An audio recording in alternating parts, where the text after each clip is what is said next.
Hey guys, Tim Wilson UK here, and we're just about to start the new series, and that is Meet the Creator.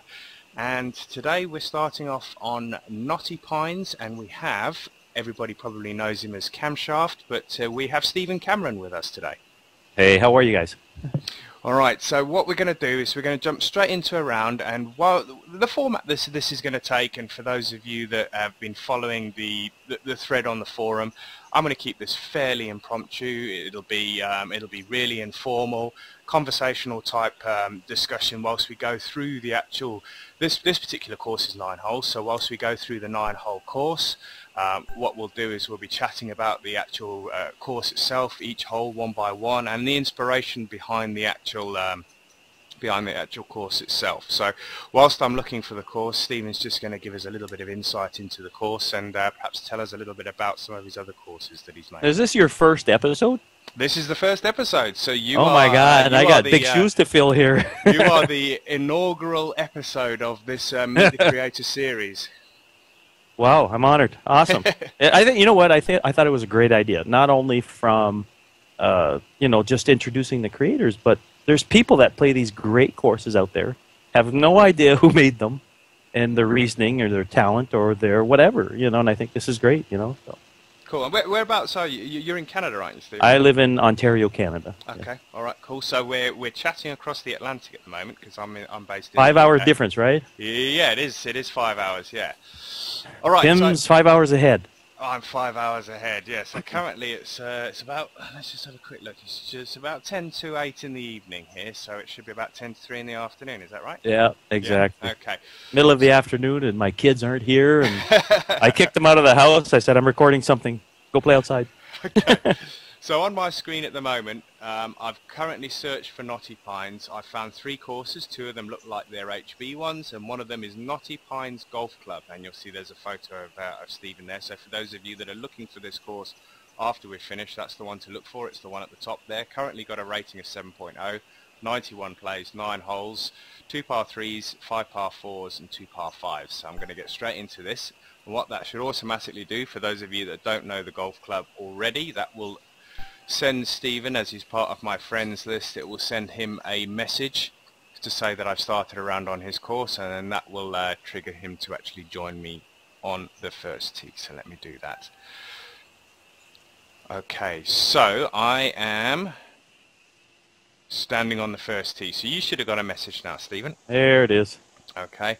I'm joining in now. So while Stephen's joining us, you'll be looking at the flyover of the hole. So we've got a 270 yard.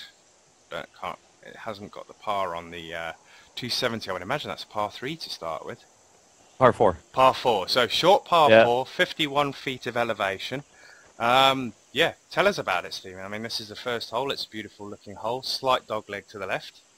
Basically, what I wanted to do is to entice people to try to drive the hole. That was the main thing right off the bat. Make them. I've had numerous conversations with other creators that. What do you want to do when you build a course? Do you want to empower people, make them feel like, like Greg Norman, or whatever? You know what I mean? So, what I wanted to do here is just encourage people to try to drive it. But if you wanted to play it safe, land on top of the hill, about 3/4 of the way, and then you can get it on the green in 2, and maybe birdie the thing, right? So yeah. I mean, yeah, it's pretty straightforward, So what are the things that you like to include on pretty much every hole? I mean, obviously you know your way around. I love hills. It's simple. I like. I'll tell you why. Because people wondering, well, why are you putting hills? The golf course that I play at, for real, is a very hilly course. Hilly, if it's a word. A very, and the first hole is 50 feet up, and it's a par 3 at this golf course, and you literally have to take a good 7-iron to get up that hill and onto the green. Okay. And it's full of hills, and I've learned to play on that. So to me, I'm not talking Swan Hills, 350-foot drops there, but normally I like the hills because I find that they offer challenges and things like that. So pretty cool stuff. So what are you playing off the tee here? So I've just got the overhead up on the screen at the moment. So we've got a slight dog leg here. little bit of water that's not going to come into play in the front, way out on the left, so you'd have to really hook it a lot to get it out over there. And now we've got the global wind in this current version. Oh, that's right. You should I have not played with that yet. Okay, so this is global wind, so you should have directly from 9 o'clock. You should have an 11 mile an hour wind, same as yeah.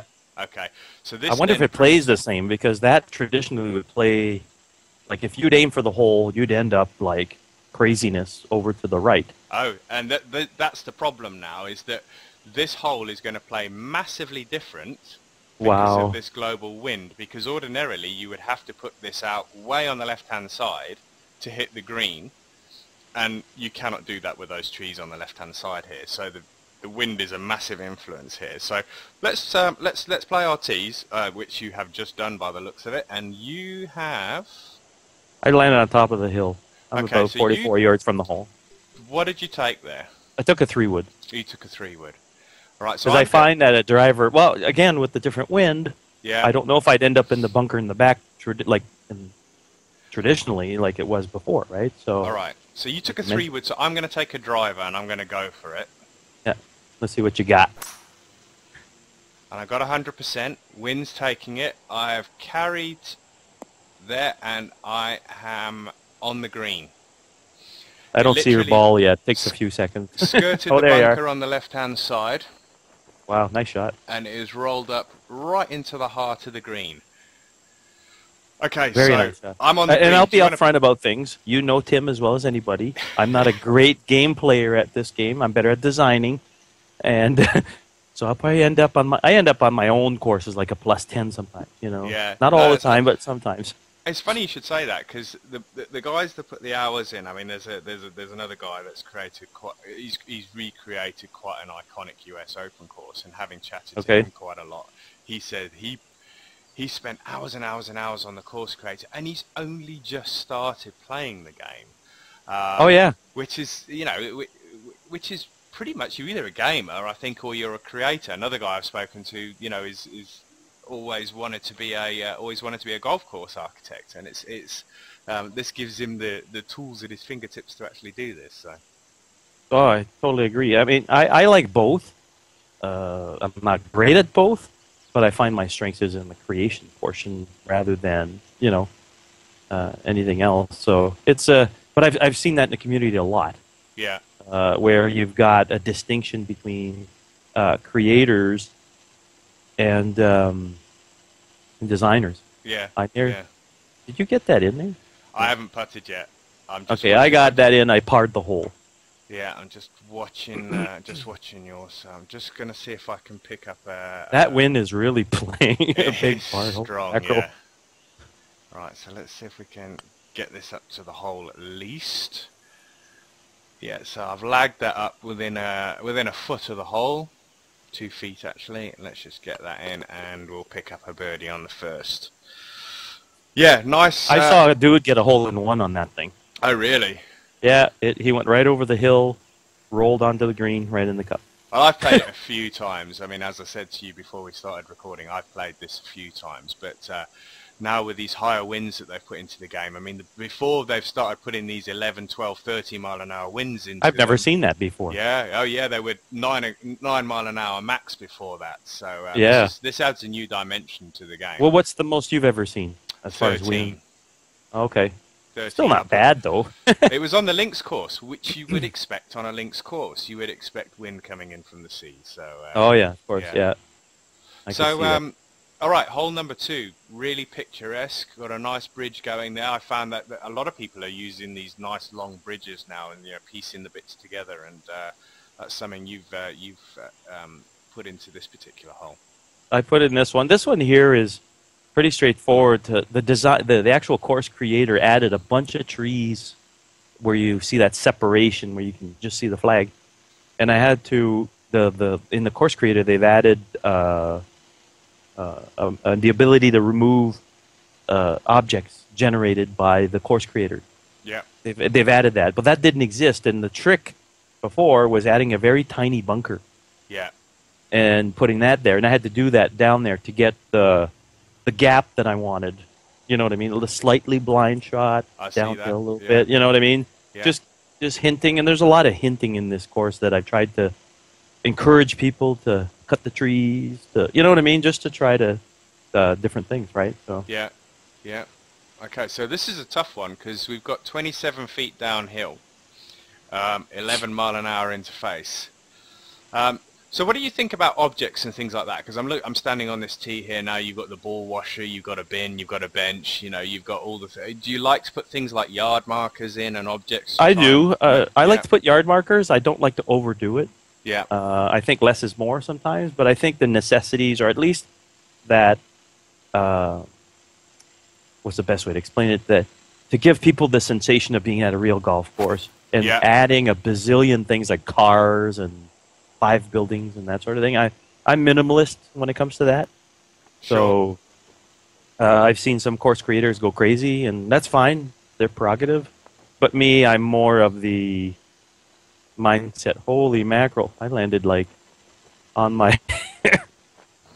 I'm not even on the green. Yeah, I was short big time. Short, but I only managed a 97% shot, so that's probably... Wow, that wind really plays. I'll be honest with you, Tim, I haven't played with this wind, and you got a club up here. Okay, so... Yeah, I mean, I normally... I mean, for the old 7 mile an hour wind, I normally allowed 20 yards for that. You know, into and behind, so 11's going to be a little bit more than that, I think. But we had 27 feet downhill, so... That normally equates to about 9 yards worth of distance. Yeah, yep. So it's a tough hole if you don't get it right. But I've given that padding at the front, or that layup, you know. Big greens on this course, though. Yep. Yeah. You know, I like small greens in certain times, but when there's elevation, I like to put a bigger green. Give it forgiving. I mean, at the end of the day, you don't want to make it too hard. This course wasn't designed to be a difficult course. I didn't, you know, there's some people I find that they design hard courses and they make it hard for the person. That's fine if that's what they're building. So be it, you know, and that is what it is. But at the end of the day, this one in particular, I wanted to be if you've got, you know, a half hour to kill, go play the course. It's easy. Fun, slightly challenging. Yeah. That's what I wanted. At the end of the day, that's what I really wanted. So. All right. So just looking at hole number 3 here now. This is another par 4. Yep. Now this is inspired by a real hole here at the other golf course that I don't golf at normally, and it's got this dog leg with a bunch of trees on the right. Yeah. And the green is lower by about a foot or whatever. It's not. It's a straight dogleg, but what I did again is try to clear out some trees so that if you got it in between there, you'll benefit. You know, well, with a play it short if you want. With a little bit of fade and an 11 mile an hour wind. Did you get it? You should be able to get there. With a driver? I'm going to give it a bash. Yeah, definitely going to give it a bash. I'm going to try it too. What the hell? Yeah. There it goes. Oh, I hit the tree directly. Oh yeah, I saw that. I knocked it dead center. Oh, and it shot off to the right quite dramatically. Oh, it did. Oh man, I got a bunch of trees in front of me. Oh, I'm dead. I'm gonna just try to punch through here. Okay, so I have just gone. Oh, I've just hit the flag. Did you really? You hit the flag from the tee, and I'm now 3 foot from the flag. You bugger. Yeah, bugger. So yeah, it's definitely achievable. The green held that quite well because I think I hit 100%, and it was 265 on a 259, but I did have quite a bit of fade on it, so that might have been what helped me there. But I've picked up so that's just gone from a bogey on the previous one. I recovered. An eagle on that, so gone back to -2. An eagle. That would, you know what? I tried to make it so people could eagle it, but that's the first time I see eagle that particular hole. That's cool. Yeah, so... but I saved it with a par. I landed in the bush, and I had to punch it through the trees and get it back on the fairway. And it was... So you've got, correct me if I'm wrong, main courses, you've got an 18-hole course as well. That's Swan Hills. Yeah. Yeah. And I have also, 3 18 holes. So I have Swan Hills, the first one, yeah, which is exactly what it says, hills, Swan Hills. So yeah. don't go there expecting flat stuff. After that was an executive par 3, which is Sharp Lake, which Sharp is Lake. all 18 holes are par 3s. Long, short, very, They're quite. If I remember correctly, those greens are treacherous. They are small, some of them, and they are really, really undulating.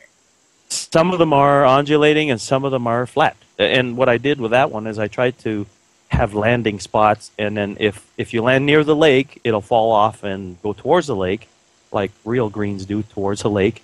But I made it so that if you landed on a particular, like you have to play the course a few times, right? Yeah. And then you land, let's say, on the left or the right where it's flat, and then you can putt it in, and then you're good. So that particular course. And then Rattlesnake Canyon, that's a desert course. Desert course, yeah. I don't like making desert courses, quite honestly. I don't know why. It's just I like my trees also. Sure. The vertical. I call them vertical obstacles. Yeah. And there's none in a course like that. A few cacti, but that's about it, isn't it? Yeah, rocks. I put big rocks in there, and one balanced rock and stuff like that. And it was cool. It's a neat theme. It's not. I'm not knocking HB for making a desert theme, but at the end of the day, I prefer the rural settings, the alpine settings. Sure. Do you think you'll give the Lynx theme a go when it comes out? Oh, I will. Yeah, I already have one in the works. There's a invitational I got invited to by Taste GW. Yeah. He's putting that on, and he's allowed me to participate, basically. So cool. I've started working on it. It's it's relatively flat, like a real links course. But I'm hoping they're going to put tall grass in that link theme. Sure. Because right now there isn't any. No. As far as if you play Kings Island, I'm saying not from the course creation standpoint, but just from there. So you haven't played since they put the global wind in. Have you No. actually done any new course creation using the new Greg Norman course designer? No, actually, I played around with it because the thing came out Friday. Yeah. And we're Monday today, so I played around a little bit by layering and making not a straight fairway, so double dog legs and things like that. Yeah. not particularly, more like the ability to give me a minute. I'm taking my shot. That's all right. Because double dog legs are the things that you weren't able to do in the previous one. That's right. That's exactly it. And if you see the video from John, from the voice guy, he does demonstrate that, which is really cool. For me, trying to replicate courses and real life stuff is that some fairways have a bunch of trees on the left-hand side. Let's say a nice row of trees. But the right-hand side of the fairway is very forgiving. You have about 50 feet of extra fairway on the right. Yeah. But in the traditionally, you couldn't do that at all, right? So you could either have narrow or wide fairways, and it was the entirety of the fairway. It was parallel all the way down. Yeah, it wasn't like it would funnel back to the green, that sort of thing. You can have that before. Now, it's there. It's awesome. I'm waiting for elevated water, or water above in the hills. Level. Yeah, that's right. That's what I've wanted. That's on my wish list at this point. But we'll see. Do you think that's something that they'll consider? Because obviously they're going to have other little nuggets that they're going to add into these things at some point. Yeah, I think with Greg Norman being involved, the community can benefit. I don't know what kind of deal they've signed or whatever, but I'm hoping that the whole thing carries over. Like if Greg Norman's team says, hey, this would be really cool if you guys added this or that or whatever, then the community can benefit from that and saying, hey, look, we got the elevated water or whatever as a result of that. So I think there's good things to come, but who knows what kind of deal they've signed and how involved Greg Norman's team's going to be. So sure. I'm anxious to see that. You know what I'm saying? Like I'm just anxious to see the end result, if you will. So. All right, so we're on to the next hole, both of us, I think. I love this hole. This is my favorite hole. Go on, tell me about it then. I love blind shots. Yeah. And I thought I'd put a river behind the blind shots so that at least you can use the what do you call that camera? The scout camera. Yeah. that you can go up there and go, oh, what am I going to play? You know, and then you're going to play here 5 wood is the recommended club, so you can't drive over that river or anything. And so again, this is another par 5, which almost depending. I mean, we've got a 12-mile-an-hour wind now. You've noticed that, I'm sure. Yes, and the ball just curves out to the left. So, I mean, and that's the other thing, is that 12-mile-an-hour wind, but you're limited to the particular club that you can take, which almost makes this, is it reachable in 2 or not? No. Okay. No, this isn't reachable in 2. You have to do it in 3. You get close in 3 in 2, but not. You can't do it. So did you play 5 wood on this one? I played 5 wood, and I landed on the far left. I should have played a 3-iron to get over the river, but I took a 3 wood. I was in the rough, or the semi-rough, I should say. Right, I'm gonna play my tee shot now. If you're gonna aim to the right a lot, because that hill will push you to the left. Alright, so I am staying in the fairway, and I've just dipped down into that little hollow at the bottom before the water, so that's fine. And that leaves me, this is now possibly, mind you, it's 35 feet uphill. I like this second shot. The look of this is very much like a real golf hole, and that's the thing I like. I mean, and I bang on about this on the forum. I love golf courses that are created on this. Don't get me wrong, I love a fantasy course every now and again, and I'll be you know, doing some of these where I meet creators that are creating courses that would probably never exist, and holes that will never exist. But like Swan Hills will never exist in real life. It's too hilly. Yeah. You know what I mean? But this kind of hole to me is it is a golf hole. It is a golf hole. Yeah, that's what I was trying to achieve with this golf course. I didn't go bananas. Like, truth be known, with Swan Hills I was experimenting. It's my first course, right? So yeah. I was seeing what the engine can do. I was playing around with it and made it over the top, really, at the end of the day. But this one here, I wanted traditional, a little bit of hills, not an insane amount, but enough to keep people interested. And that's what I wanted. And I had people, hey, when are you making the back 9? I'm like, I didn't really think of that.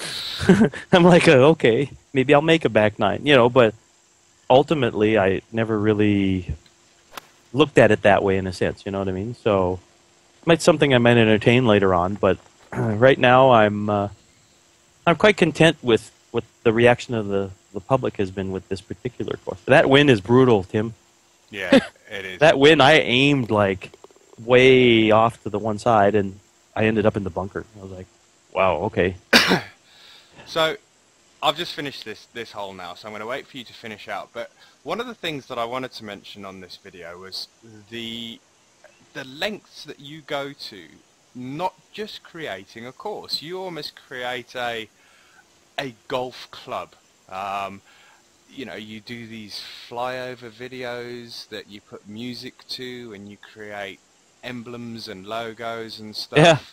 Yeah. You know, tell me about this, because this is obviously something that not many people are doing it, which I'm surprised. That's you know, I suppose, and that's the appeal about it, is that it's really something different, and it is. Well, and that's why I wanted to get you on here, because I wanted to hear why you do that, because in theory, you know, you can bang out a course in 20 seconds and you're done. Build, and you're done. But you know, yeah. you've sort of taken it to the next level, and I suppose that's what I want to try and find out, why you've done that. Well, at the end of the day, truth be known, I want to break into the gaming industry. That's the first thing. Whether it's HB or whatever, it didn't matter. It doesn't matter at the end of the day. But what I wanted to do is approach it like this was a real golf video, essentially. So that if you were to see this thing, it would be a real golf course, and you'd be impressed with the real part of it, in a sense. You'd be like, oh, wow. So what I've done, I'm a graphic designer by trade. So I've designed a unique logo for each course that I've done. Knotty Pines, Swan Hills, Sharp Lake, you know. And I've did a video, and what I do is I go look for royalty-free music. Not copywritten stuff, to save my butt here. So, and then implement the right flavor. So, for example, on the one better use that I think I've done is the Rattlesnake Canyon. Don't like the course much myself personally, but I've incorporated like a Western vibe type of song, and Yeah. snake type of logo. And you know what? If I can impress HB in the process, fine. If not, that's fine. So if somebody wants to go and look at these videos, watch these videos, have a look at the logos, where can they find them? On YouTube, and it's Kamshaft 70. Yep. The channel. So it's, I guess, /user/Kamshaft 70. You're more of a YouTube guy than I am, but yeah. So it's YouTube/Kamshaft 70.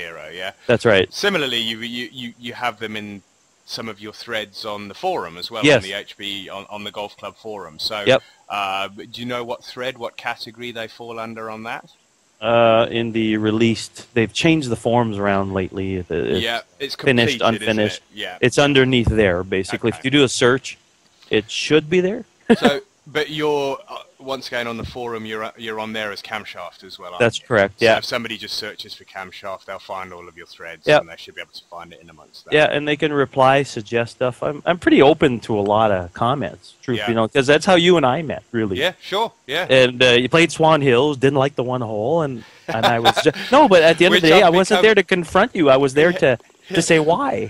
More ask the question, right? Yeah, and I suppose it was the fact that, and I suppose I highlighted it on the previous hole that we played. It was the lack of realism of that particular of course shot, and I suppose that's what I wanted to convey. And it's only because it's like everything else. You have a preference, I have a preference, and we're entitled to. That's exactly it. So, yeah. And I learned some lessons there too, not only just from watching your video that you had done that time, but it's number one. When you create courses, don't try to please everybody because you won't. Yeah. But number two, try to make a course that appeals to a large audience. Yeah. Don't just make it. You can make your own course for you. Let's face it, the editor gives you that freedom. Yeah. But ultimately, if you want, to do this, let's face it, you gotta put something out there that people are gonna like. And I think the Knotty Pines has come to that junction, in a sense. Yeah. So where you create something a little bit for everybody, a little easy, a little hard, and that's what I was trying to go for with this in particular, right? So it's a learning experience. I'll be honest. I've learned a lot just by getting feedback, getting all kinds of stuff. And I have people that love my courses right off the bat. Some people, not their cup of tea, and that's fine, But I've learned a lot with the community of the golf club. It's an excellent community. I'm not just saying that. It is a good community. Yeah, there's everybody seems pretty friendly and pretty open. I mean, there's never any sort of malicious comments on there, so it's all no. It's an older audience too, right, Tim? Yeah. So it's not like a bunch of kids going in there. Yeah. So my Mario game is broken, or whatever. Yeah. So that's the first time I've actually noticed on the side of the golf bag they've actually got a golf club logo now. I don't know. Do they really? I'm going to turn the camera around here. Turn my guy. I don't see the bag. What the hell? I've got a bag on the right-hand side of the tee box, and it's got a golf club logo on it. I've been gypped. Oh, there it is. No, it's there. It's behind me almost. Interesting. Cool. So this one thing I've noticed, and this is also you like to tease the player with a lot of the holes that you produce. I love doing that. This is another teasing hole because you're tempted to go through that gap in those trees. Oh yeah, that's what I wanted to do. Again, I took out some trees just enough to squeak through there if you want to go for it. Otherwise, you play short. And, and that's what I wanted. And at the end of the day, it's a par 4, just like the first one. Yeah. It's almost the same as the first one, but not on a hill. It's more the 17 feet lower. So, I mean, at the end of the day, go for it if you want, and if not, don't. And I've it's gone pretty through straightforward. It, and I've skirted a tree, and I just slightly hit the edge of the tree, which took some pace off. I took a 3-wood off the tee there because there's a bit of drop in elevation there. So that's what I did, and I ended up in the bunker on the other side. Oh wow, you overshot the green. Yeah, I saw your ball. Yeah, this course, and I haven't seen anybody actually use them thus far. You've put the little portaloos on here as well, I notice.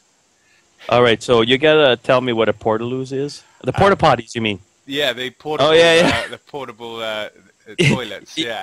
I'm gonna tell you. I haven't seen anybody use them so far. Well, I'm gonna tell you what made me put them there. Okay, and you're probably gonna laugh, and people are probably gonna go, "What the hell?" But this course in my head, you know, if in real life you went to this course, it's a 9-hole. Most 9-hole courses don't have big budgets to have brick toilets. Yeah. Like the course I play at, there's porta potties, dude. I shit you not. You can bleep that out or whatever. No, that's fine. That's fine. But honest to God, there's porta potties, and I figured lower budget golf courses in real life would have porta potties. Yeah, no doubt. Not your 18-hole St. Andrews kind of thing. You know what I mean? Where you have a butler sitting there by the toilet. Ain't happening on this court. So. So you've mentioned a couple of golf courses that you've drawn inspiration on a couple of holes on this. Yes. So. This one was not. Are you saying this particular course is a culmination of stuff I've played in real life? Yeah, 1/3 custom holes, 1/3 one course, 1/3 another course, or is it? Yeah, sort of... about that. Yeah, yeah, that's about right. Okay. Hole 8 is based on a real hole. Other than I'm finishing up hole. You're probably waiting on hole 8. No, that's fine. I'm just watching your ball roll around on the green, so that's fine. All right, so this hole is based on a real hole here locally, where they don't have the river in the front. I just added that for cosmetics, but it's a straight, narrow fairway, and I was going to add trees on both sides because this thing in real life has trees on both sides. From end to end, this fairway is, I'd say, less than 30 feet wide. Okay. And you have to drive it straight down the middle, and then it's a dog leg up a hill to get on the green, basically, like this. Yeah. It's maybe not 43 feet high exactly. Yeah. But between you and I, it's not far off it. It's not far off by a long shot, So I'm going to try to cut the corner here, Tim, with this 12-mile-an-hour wind. And that's exactly what I just did, and I think I'm about to... Oh, I got it. And I didn't run out of fairway because it's slightly running backwards. Oh, yeah, same here. That one there, traditionally, you'd land in that corner bunker. Yeah. If you tried to cut it. But Jim, I've seen him do it with a tailwind, and he just crossed it over. But now that we got 12-mile-an-hour winds, you can clear that bunker now. If you've got that 12 in the back of you, you'll clear that bunker no problem. So it's pretty cool. Going back to playing, because obviously we haven't spoke too much about playing, because we've spoke about creation. What method of control do you use to play? I use an Xbox One controller. Okay. At the beginning, I was using an Xbox 360, and the ones that I had lying around were wobbly. And apparently, it's a known issue with 360 controllers. They have a play in the thumbsticks. Yeah. And I used to always shoot, hooking or a slice or whatever. Yeah. And I was like, what the hell's going on? And sure enough, it was the wobbling in the 360 thumbstick. Yeah. That would cause that. And when the Xbox One controller drivers came out, I took that instead, and much better. Yeah. much better. So I basically sat there and changed the controller just for that reason alone. You know what I mean? So yeah. I use I got an eagle. Sorry. Oh, you got it in. I'm watching it now. I got it in. Oh, that's funny. That's funny. Par 4. That's a par 4. I chipped it right on the green and into the cup, basically, is what I did. You see, that's one of the things I think they need to fix, because your shot that just came over on your screen was totally different, probably. It was totally different. It rolled over the top of the hole and probably went past 25 feet. Yeah, exactly. But well done. Well done. That's my good shot for the day. Oh, and I've just lipped out and it's just rolled past the hole. But oh, really? It's a dangerous hole. If you're hit towards that hill, you'll go down the hill a little bit. Yeah. So. I've got a shot to salvage a par here. It's only 5 feet, but let's see if we... Oh, no, I've just hit it too hard, so I'm going to end up with a bogey here. Oh, really? Oh, Tim Wilson with a bogey? Oh, this is the second one. So. I've seen one. Dude, I've watched a lot of your videos, and you're not a bogey guy. Oh, 2 bogeys. So we both got 2 bogeys. We both got an eagle in this. So this isn't a bad recording. So no birdies though for me, but I would birdie normally on hole 1 usually. I birdie that hole, and the other par 4, the one that you cut the trees there. Sure. All right. So This is a hole that I made sure looked good. This is, I mean, and this is the thing. I mean, there's a lot of people, there's a lot of talk about this at the moment, about the time of day people are using, and everybody's using dawn and everybody's using dusk. And you know what? I don't care, because it just makes the course look so amazing, especially when you've got a lot of hills. You just get those shadows on the fairways, and this is a pretty hole. It really is. I'll tell you why, again, a blind shot. Yeah. I like my blind shots. Sue me. At the end of the day, what I wanted to achieve with this hole was that, because I played a lot of 9-hole courses, and a lot of places pride themselves on their last hole. Yeah. They make sure it looks fantastic or whatever, and that's what I wanted to do here. I wanted to make sure that this hole looked awesome. That's what I wanted. And I think I've achieved that, which is good. Dude, this wind is killing my stride here. Yeah, I think I took a 4-iron or 3-iron. I took a driver and went over the creek, but I'm in the rough just after I saw that, the creek. yeah. I saw you just land. And usually I can get it where that piece to fairway is. I usually get it there. So is this the only course where you've actually used the bulrushes on alongside the water? Because you seem to... I've used a lot of them because I wanted that bushwhacker type of golf course feel, if you will. That country, you know, Canada, northern U.S. type of vibe, low budget type of course, but fun. You know what I mean? That's what I wanted to do with this course. Yeah. That was my objective. At the end of the day, that's exactly what it was. It was just to make a course that was, you know, just a low budget. Now, if you look at the clubhouse, you'd think they were rich, but, you know, because that's all they have for models in the game. They don't have that grungy-looking clubhouse in models. They have beautiful estate-looking golf clubhouse or whatever, you know. So I'm hoping HB eventually will put a grungy-looking clubhouses, you know, so that it looks a little bit more... Tin Shack or something. Yeah, not Tin Shack, but, you know, like, I'll give you an example. Like, both golf courses here locally, they've been around for almost 100 years.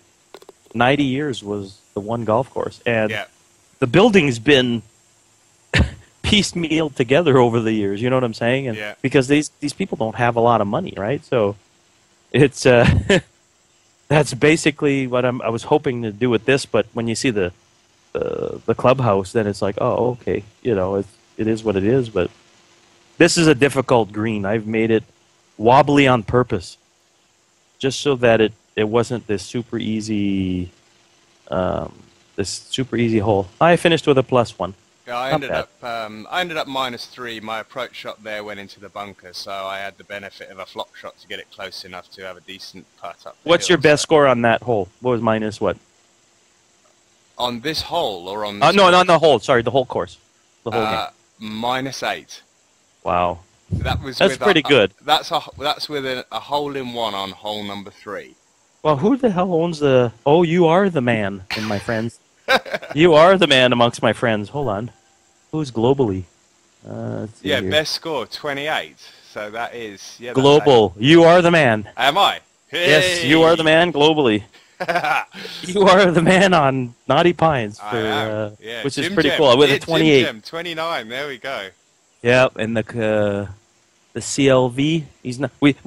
Me and Obsolete Nexus call him the Cleave, but the Cleave, yeah. But it's not the Cleave; it's the CLV. So all these people are on my friends list. Most of them are, not everybody. But Scals did a 30. Yeah, I see that. Yeah, he's not doing too bad. So, but you know what? Building these little fun-sized courses, I guess I love doing them because, and you know what's kind of weird is that I whipped this thing off in a couple days. But then I've spent hours on these other courses like Sharp Lake and Swan Hills and all that stuff, and you kind of have to weigh if you get it right or not. You know, in a sense where you either some people do just have 20 minutes to whack round a 9-hole course, and they appreciate it when it's well made, as opposed to, I've got to be honest, I spent days creating my course because I replicated a real course. And Oh, that's hard. It's really hard right now. You probably get more plays on your 9-hole course than I do on mine, and that's perfectly fine. But you're quite right. It's weighing up the amount of time that you invest in creating a course as in relation to how many people you want to play the course. That's exactly it. Yeah. Do you want to make it so that it's niche or not? Or do you make it so that it appeals to everybody with a little bit of good challenge in there for everyone? Yeah. And that's what I think I wanted with Knotty Pines, right? Like, I mean, I did the same mistake as everybody else, Tim. Oh, I spent hours. I'd put that in my post. Hours and hours are spent validating the course, if you will. You know, and at the end of the day, I've learned, again, you don't know these things when you start off these things, is that you learn that it's not about the amount of time you throw in there. It's how accessible you're going to make it to the public or to people that are wanting to play this thing. And I think that's how most designers are going to, you know, I think most designers will go back and forth with their own love. Like, I'll make another hilly course, right? Is what I'm saying. And then I'll make Knotty Pine style courses. And then I'll, you know, I've got a few in the works, one called Grizzly Hills. I hope nobody takes the name on me. But with this video, but it's called Grizzly Hills, and there's a bunch of hills, but it's not like Swan Lake where there's big uphills, like a cliff almost, in a sense. It's more gradual. It's flat holes, almost flat holes on a hill, if you will. So it's like a hole that's in the mountain, but it's flat when you play it. Sure. You know what I'm saying? So it's not like you're teeing off a 300-foot drop like Swan Hills, right? It's going to be more going down the hill, playing down a hill versus, you know, that's my next experiment, if you will. But I am going to be doing a links course. Right now, there's too many questions I find with the links theme. Is there going to be tall grass or not? Is there going to be this or not? So there's a lot of stuff, right? So, but at the end of the day, it's what it is. Well, you know, so. All I will say then to wrap this up is keep them coming. The 9-hole courses are great. People play them. Obviously, we've seen a lot of competitive scores on the course. Keep them coming. They look great. I love making them. For anybody that wants some courses to play, we've mentioned the courses throughout this video, and keep your eyes peeled for Stephen's new video. New course coming out shortly. Grizzly Hills, I think he said it was called. And, it's not going to be out just soon. I'm going to make the links one first. Yeah. That one there, I'm going to get the time to do that one, but we don't know when the links theme is going to be released. So, and I'm trying to enjoy my summer at the same time and actually get real golf into my schedule. So, you know, that sort of thing. But in truth be known, H.B. Lauren, the community manager for the forums, I'm sure you've seen him poking around. He's the one that actually suggested to me, he said, Stephen, you should make a 9-hole.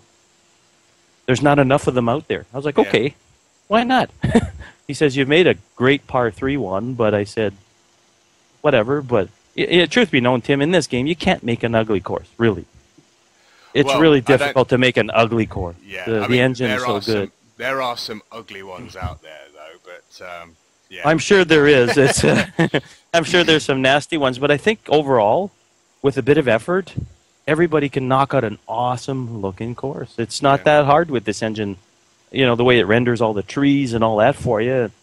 You know, now with the improved fairway brushes and things like that, I mean, I can't wait to see what's going on. Have you played any of them that have been, you know, like double dog legs and stuff like that? Have you seen any yet? I plan on doing some later today, but I'm going to give them a whirl, see what's out there. But there should be some pretty cool stuff there. So this should be. Yeah, we'll wrap the video up now. Well, thanks for having me, sir. Yeah, I want to say thank you very much for the courses that you created. Thank you for agreeing to come on and my pleasure, and do this chat about your course and your other courses in this Meet the Creator series. And we look forward to maybe having you on at a later date to come and talk through one of your new courses. Awesome. Thanks, Tim. All right. Thanks, Stephen. Cheers.